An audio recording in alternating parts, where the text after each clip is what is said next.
Se tem uma coisa que eu vejo alguns dos meus pacientes ficarem incomodados durante a terapia, é quando o silêncio é sustentado. Alguns nem ligam, outros nem dão uma oportunidade para que esse momento ocorra e nem vão saber do que eu estou falando, mas há aqueles que consideram isso como um método de tortura, mesmo que o silêncio persista por apenas alguns segundos.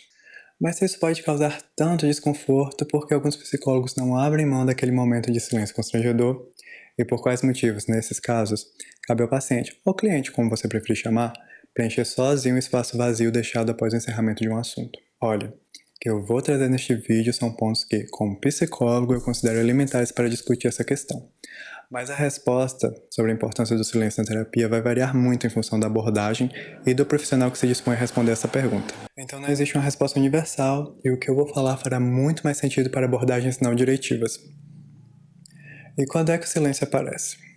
Normalmente, após a fala de um paciente, o psicólogo contrapõe com alguma pergunta que pode ter alguns objetivos na terapia, dentre eles, o de aprofundamento, que serve para que a questão apresentada seja escavada e assim camadas e o que estrutura aquilo seja descoberto e trabalhado, ou de mero esclarecimento quando a fala está confusa. Quando não há perguntas e o profissional considera oportuno, ele pode fazer uma intervenção, que costuma ter a função de propor uma mudança de perspectiva, ajudando a pessoa a compreender melhor aquilo que a afeta e como fugir de certos padrões de comportamento. Porém, em determinados momentos da terapia, não há necessidade de perguntas, seja para guiar o aprofundamento ou para esclarecer a fala, e nem de intervenções. Chega uma hora que a questão trabalhada acaba, ou até mesmo o psi julga que aquele é o momento para a pessoa tomar coragem para trazer alguma informação que ela parece evitar. E é aí que vem a necessidade de sustentar o silêncio. O primeiro ponto é que, dependendo da abordagem do psicólogo, é essencial que o que seja discutido na sessão parta das prioridades e demandas de quem está passando pelo processo terapêutico.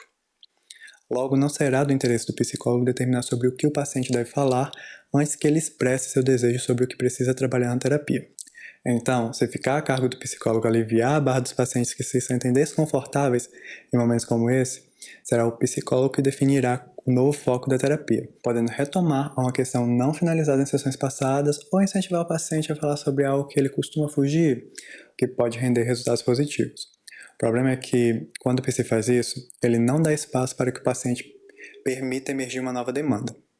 Então, sustentar o silêncio muitas vezes é sobre dar espaço para que o discurso do paciente seja completamente autoral e não a reação às prioridades do psicólogo. Fazer terapia é também um exercício para que o indivíduo tenha autonomia sobre a própria fala, e esse processo não deve ser tratado como uma mera entrevista. Trabalhar isso é uma forma de encorajar quem faz terapia a se sentir forte para colocar suas próprias questões sem a necessidade que um outro o permita fazer isso. E é na construção desse espaço que o silêncio pode ser eloquente, forçando o paciente a tomar controle sobre a forma como ele se narra na terapia ou simplesmente possibilitando que algo aleatório, ou que até então tenha sido negligenciado, apareça. Outra questão é que, às vezes, não falar nada é tudo que precisa ser dito.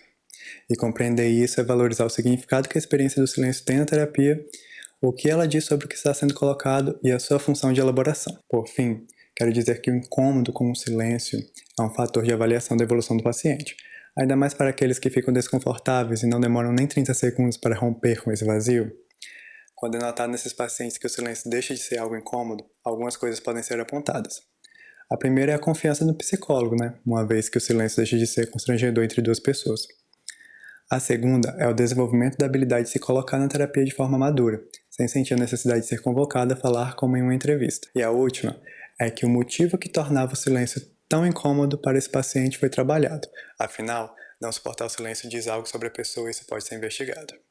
Mas não se preocupem, a sustentação do silêncio não é comum no processo terapêutico, porém pode ser bastante necessária.